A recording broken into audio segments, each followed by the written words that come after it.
வணக்கம். சற்று முன் கிடைக்கப்பெற்ற மிக முக்கியமான செய்தி ஒன்று வெளியாகி உள்ளது. இன்றைக்கு மறைந்த முன்னாள் முதல்வர் ஜெயலலிதா அவர்களது 79வது பிறந்தநாளையொட்டி பன்னீர்செல்வம் அவர்கள் அதிமுகவின் தலைமை அலுவலகத்திற்கு வந்துள்ளார். ஓபிஎஸ் அவர்கள் மிக முக்கியமான அறிவிப்பை வெளியிடுவாரா அல்லது மறைந்த முன்னாள் முதல்வர் ஜெயலலிதா அவர்களது சிலைக்கு மாலை அணிவித்து மரியாதை செலுத்துவாரா என்ற பல்வேறு கேள்விகளும் சமூக வலைதளங்களில் முன்வைக்கப்பட்டு வருகிறது. குறிப்பாக 2026 சட்டசபை தேர்தல் நடைபெறுவதற்கு இன்னும் 45 நாட்கள் மட்டும்தான் உள்ளது. தேர்தலில் ஓபிஎஸ் அவர்கள் மறைமுகமாக திமுகவிற்கு ஆதரவாக பேசி வந்த நிலையில் தற்பொழுது ஓபிஎஸ் அவர்கள் அதிமுகவின் தலைமை அலுவலகத்திற்கு வந்திருப்பதற்கு முக்கிய காரணமே என்டிஏ கூட்டணிதான். பாஜக ஓபிஎஸ் அவர்களை எதற்காகவும் விட்டு கொடுக்கக்கூடாது. களத்தில் ஓபிஎஸ்ஸின் ஆதரவு தேவை.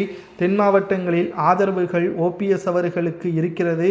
அதை நாம் இழந்துவிட்டால் நிச்சயம் மிகப்பெரிய தோல்வியை தான் நாம் பெறுவோம் என்பதை பாஜக மேலிடம் அழுத்தம் திருத்தமாக எடப்பாடிக்கு தெரிவித்தது. ஓபிஎஸ்ஐ ஜெயலலிதா அவர்களது பிறந்தநாள் அன்று அனைவரையும் ஒருங்கிணைக்கக்கூடிய ஒரு நிகழ்வாக, ஒரு நிகழ்ச்சியாக நாம் மாற்றுவோம் என்பதையும் பாஜக மேலிடம் எடப்பாடியிடம் தெரிவித்தது. எடப்பாடி பழனிசாமி அவர்கள் இதற்கு சம்மதம் தெரிவித்திருப்பதாக தகவல்கள் கிடைக்கப்பெற்றுள்ளது. இன்று மாலை ஓபிஎஸ் அவர்கள் பாஜக மேலிடம் சொன்னபடியே வந்துவிட்டால் அதிமுகவில் ஓபிஎஸ் அவர்கள் இணைவதற்கான வாய்ப்புகள் இருக்கிறது. இல்லை என்றால் மெரினா கடற்கரையில் அம்மா அவர்களது உடலில் மாலை அணிவித்து மரியாதை செலுத்தி அங்கிருந்து சென்றுவிட்டால் பாஜக கூட்டணிக்கு ஏமாற்றம். அதே சமயம் ஒன்று திமுகவிற்கு ஆதரவாக செயல்படுவார், இல்லை என்றால் தமிழக வெற்றிக் கழகத்திற்கு ஆதரவாக செயல்படுவார் என்ற தகவலையும் நம்மால் இதன் மூலம் பார்க்க முடியும். ஆனால் அதிமுகவின் உண்மையான தொண்டர்களும் பெருவாரியான ஆதரவாளர்களும் ஓபிஎஸ் அவர்கள் அதிமுகவிற்காக செயல்பட வேண்டும் என்பதுதான் அவர்களது எண்ணமாகவும் அவர்கள் வெற்றி வாய்ப்பை உறுதி செய்யக்கூடிய வாய்ப்பாகவும் இருப்பதாக நம்மால் பார்க்க முடிகிறது.